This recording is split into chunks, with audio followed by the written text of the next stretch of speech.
The Hart family arrived under a starless sky, and the farmhouse felt like a held breath. Lila gripped the key until the metal bit her palm. Ethan said, "It is just wind and old boards."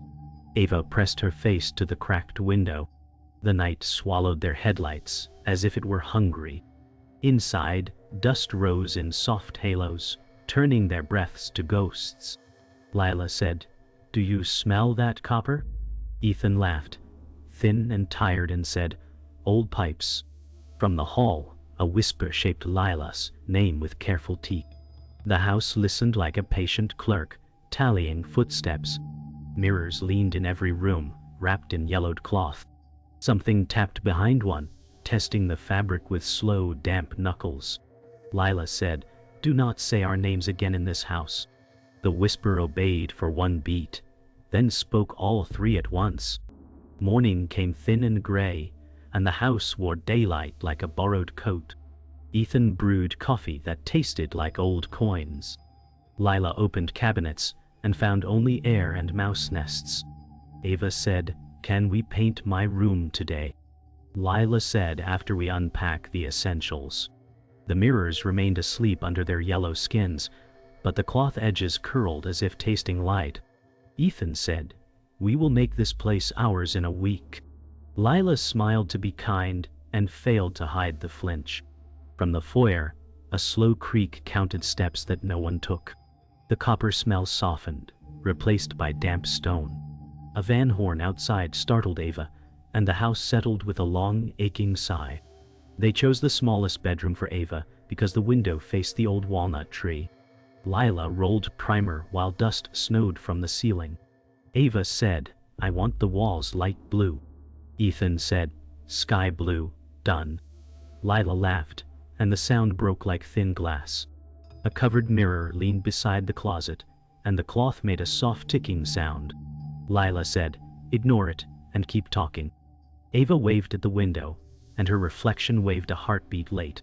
Ethan said, "We are tired, that is all." The reflection smiled at someone behind Ava who did not exist. Lila felt the floor tilt, just a breath, and set the roller down in silence. After lunch, Lila found thin cracks beneath the vanity's silvering, like veins under skin. She ran a cloth along the edge, and the glass shivered. Ethan said, "Old mercury backing." Lila said, "It pulsed when I spoke." Ava hummed in the hall, a tune the mirror started echoing half a bar behind.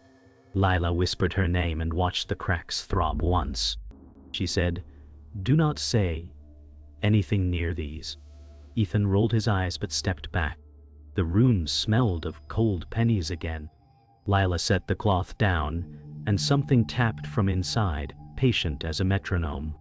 Night returned early, wearing rain, and the house shrank into itself. Ethan taped the mirror cloths with fresh strips. Ava said, "I hear dragging downstairs." Lila listened, and the sound came soft, then nearer, as if something heavy learned of rooms by touch. Ethan said, "Plumbing." The basement door breathed once and clicked. Lila said, "We will not say our names until morning." The whisper obliged with a hiss like steam, then shaped syllables anyway. From behind the foyer cloth, something knocked 3 times, each knock measured like a doctor's count. The rain stopped listening. Lila washed her hands in the upstairs bathroom and looked up to see herself speaking words she never said. Her reflection mouthed the word, "Run," in silence. She staggered back, knocking a comb to the floor. Ethan shouted from the hall, "What happened?" Lila said, "It spoke without me." He scoffed, but his voice was thin. Ava tapped the door and asked, "Are you okay?" The mirror pulsed like a lung, silver rippling. Lila whispered, "Do not look." The reflection's lips kept moving, forming prayers in reverse. Ethan dragged her out by the wrist, muttering, "Stress." The mirror whispered their names again, soft as breath. A knock at the door startled them all. Ruth Keene stood on the porch with her raincoat half buttoned, eyes darting like trapped birds. She said, "The house keeps what it likes." Ethan said, "Excuse me." Ruth shoved an envelope into Lila's hand, whispering, "Cover every mirror before dark." Ava pressed close to Lila, frightened by Ruth's trembling voice. Ethan said, "She is crazy." Ruth's breath fogged in the air though the night was warm. Lila asked, "Why us?" Ruth shook her head and said, "You fit." She backed away as if the house itself pushed her. The mirrors creaked inside, shifting like old ribs. Ethan tore off butcher paper sheets and taped them over the mirrors. Lila said, "Do it tight." The paper swelled inward like breath, then flattened again. Ava said, "It is alive."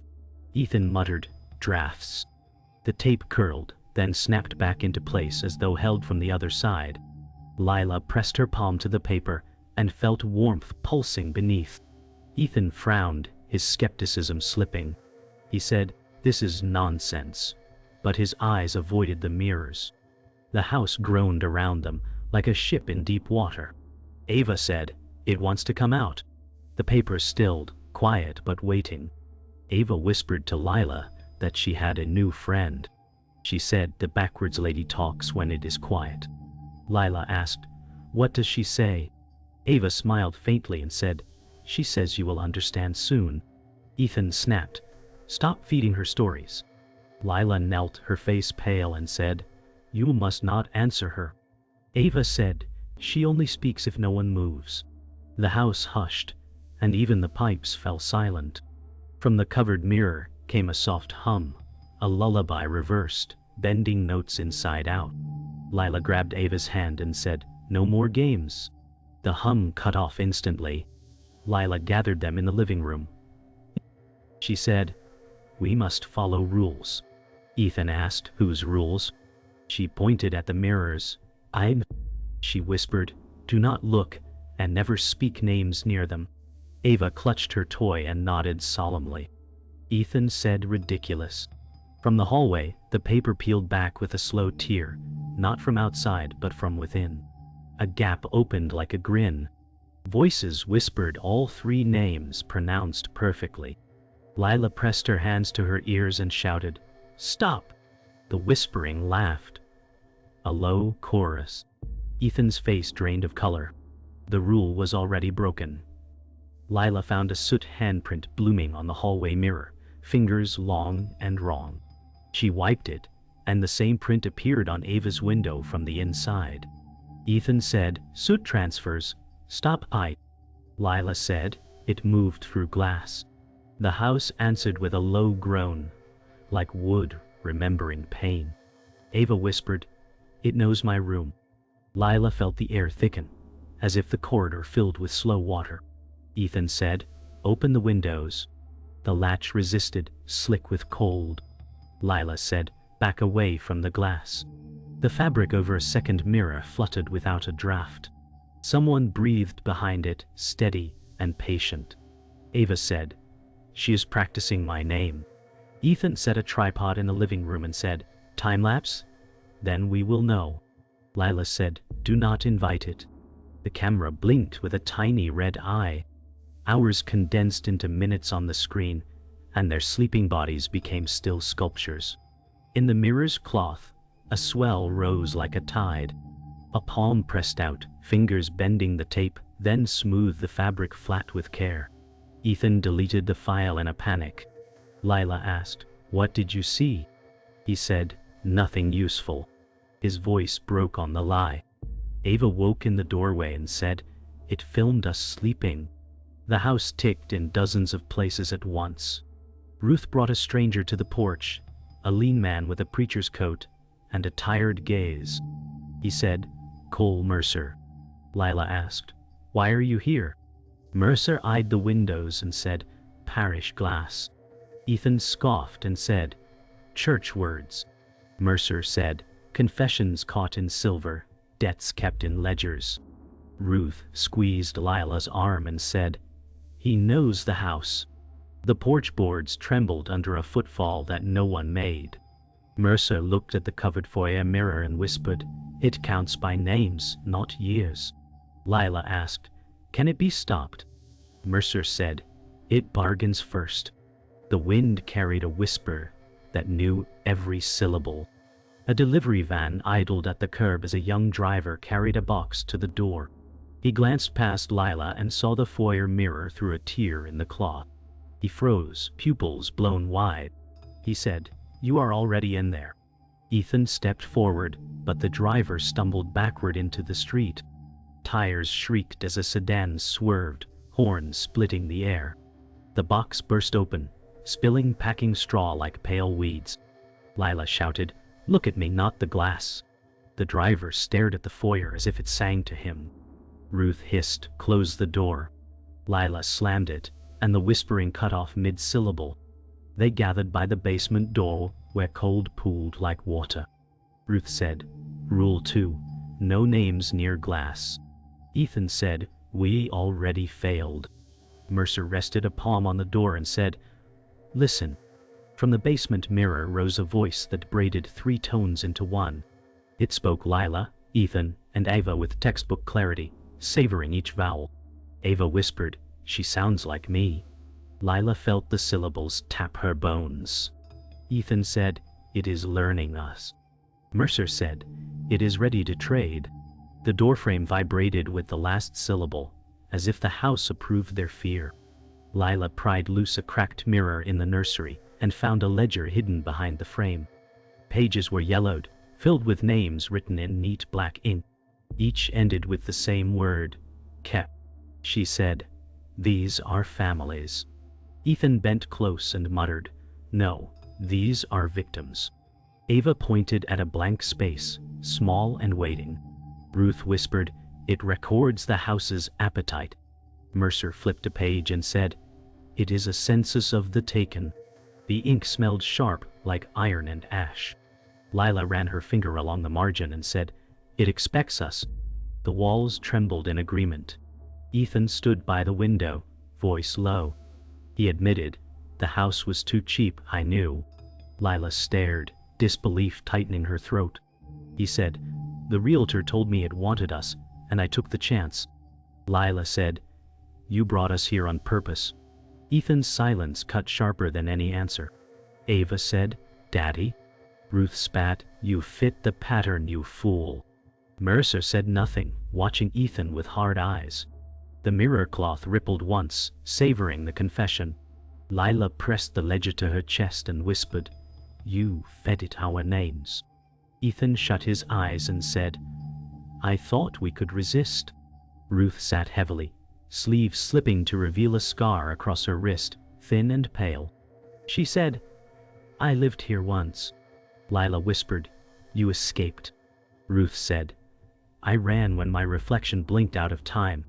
Ethan muttered, "You should have warned us." Ruth barked a laugh that was closer to a sob. Ava touched Ruth's hand and said, "Does it hurt?" Ruth shook her head and said, "No, but it reminds me." Mercer said, "The house marks survivors." Lila traced the scar with her eyes and thought of cracks, spidering in glass. Ruth said, "It only spares when it chooses." In the basement, the largest mirror gleamed under thin light. Shapes crowded the glass, pale faces pressing as if the silver were a window. Ethan hissed, "There are dozens." Lila whispered, "They are waiting." Mercer stepped close, breath fogging the surface, and said, "They are the kept." Ava whimpered, clutching her toy. Ruth muttered, "Do not look them in the eyes." The silhouettes moved like a swarm behind fogged glass. Lila said, "They are trapped lives." Faces turned in unison, watching, mouths opening silently. The glass bulged outward, straining the frame. The basement groaned as if lungs filled. A storm cut power, plunging the house into trembling dark. The lamp sparked once, then died. In Ava's room, the cloth slipped from her mirror. For a heartbeat, Ava stood frozen, but her reflection did not follow. It lingered, smiling with a stranger's teeth. Ethan shouted, "Ava, move!" Lila lunged and yanked her daughter back. In the glass, another girl looked out, older, unfamiliar, mouthing the word help. Ava sobbed. "That is not me."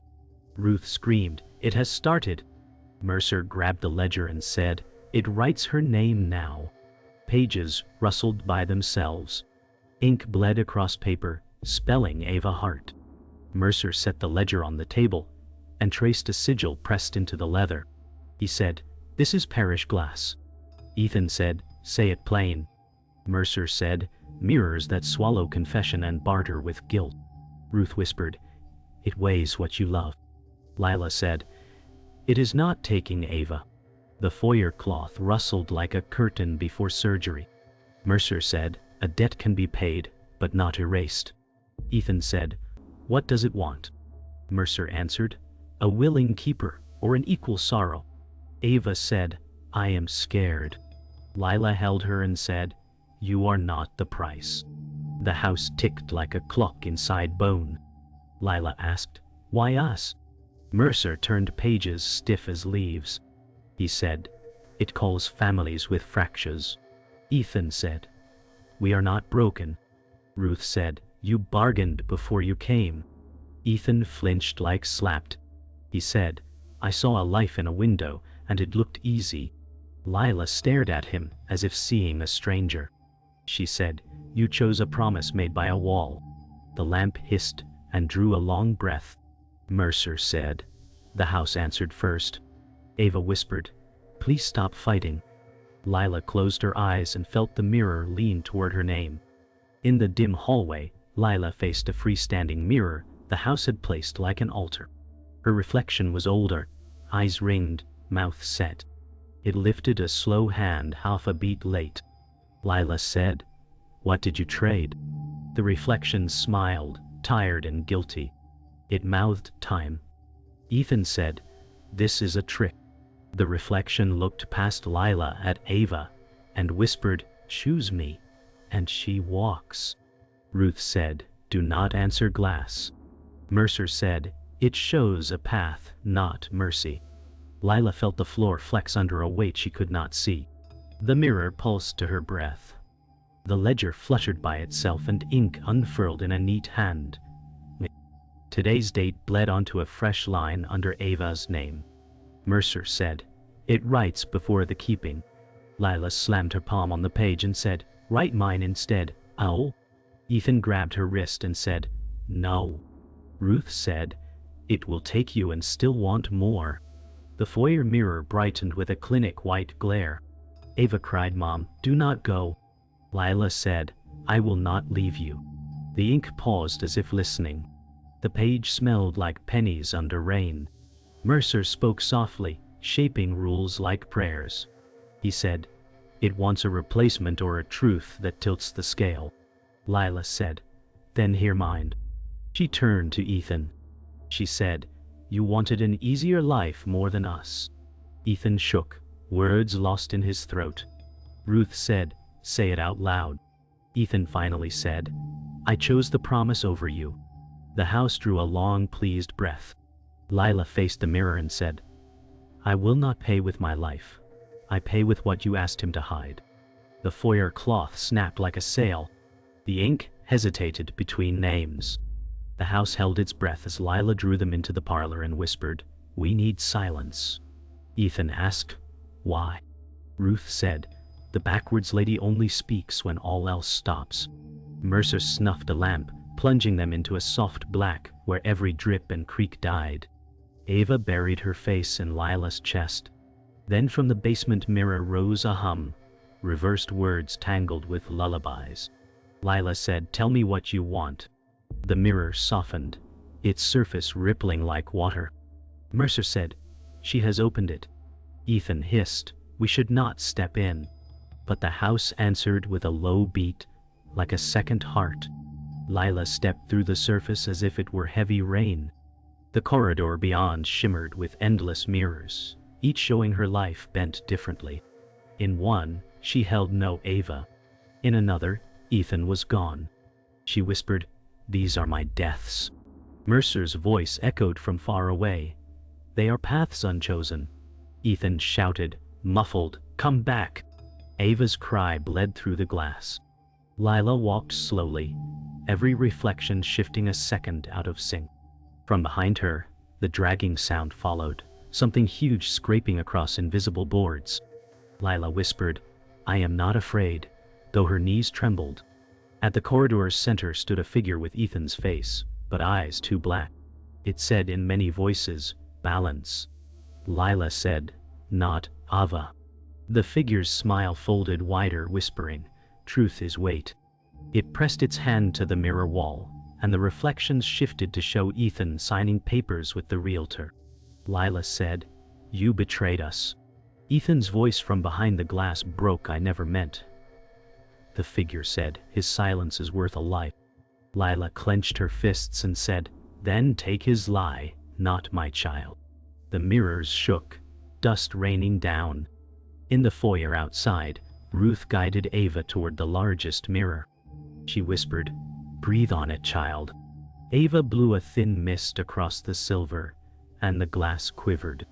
A small hand pressed from inside, fingers matching hers. Ava cried, "It is me." Ethan tried to pull her back, but Mercer barked, "Trust the mirror this once." The glass bulged as if the house exhaled. Lila's muffled voice came faintly through. Ava reached both hands and whispered, "Please." Ruth whispered prayers under her breath, and the air tasted like iron and salt. Lila faced the black-eyed figure, whispering, "You do not get my life, you get the truth." The mirrors convulsed, showing Ethan's bargain in brutal detail. Ethan's reflection pleaded, "Forgive me." Lila shouted, "This is your debt, not mine." The corridor collapsed, glass shattering into rivers of light. In the foyer, the ledger's ink bled, stalling between Ava's name and Ethan's. The figure screamed in 1,000 voices, then cracked apart like brittle glass. Lila stumbled back through the mirror, clutching Ava.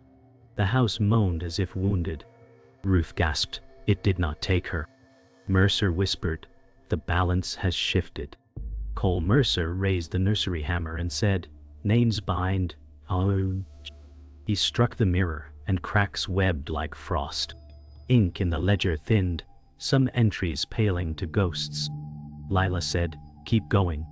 Ethan braced the frame, while Ava covered her ears. Ruth whispered a psalm that forgot its ending.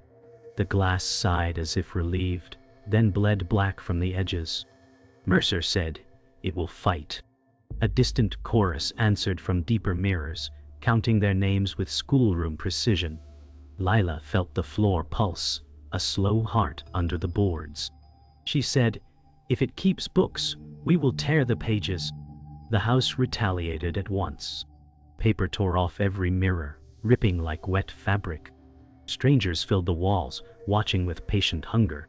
One stepped out, wearing Lila's face smoothed of doubt. Ethan whispered, "Lila."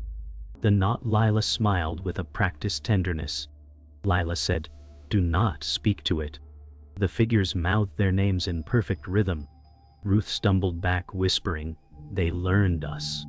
Mercer planted himself between glass and child. The foyer lamp flared, casting long ribs of shadow. The walls stretched like skin over breath. The house had opened all its eyes. A thin seam split the foyer mirror, and a small figure stumbled out, coughing dust. Ava fell to her knees and sobbed, "Mom?" Lila gathered her, feeling a heartbeat that matched her own. The not Lila turned toward Ethan and lifted a gentle hand. Ethan reached without thinking, then froze at the cold.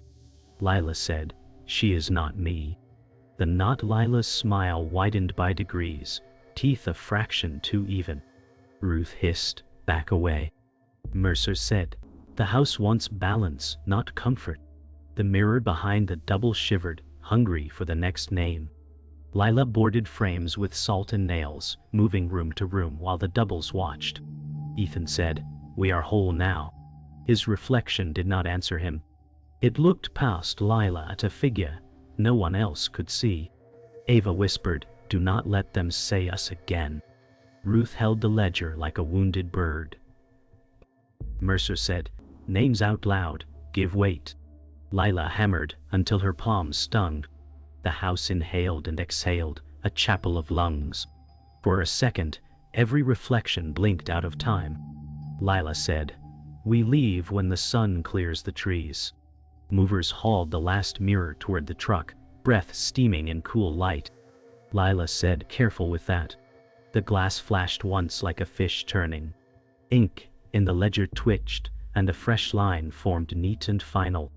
Ethan glanced down and went white. The date sat beside his name, precise as a verdict. From the truck's closed bay came 3 deliberate knocks, spaced like a doctor's count.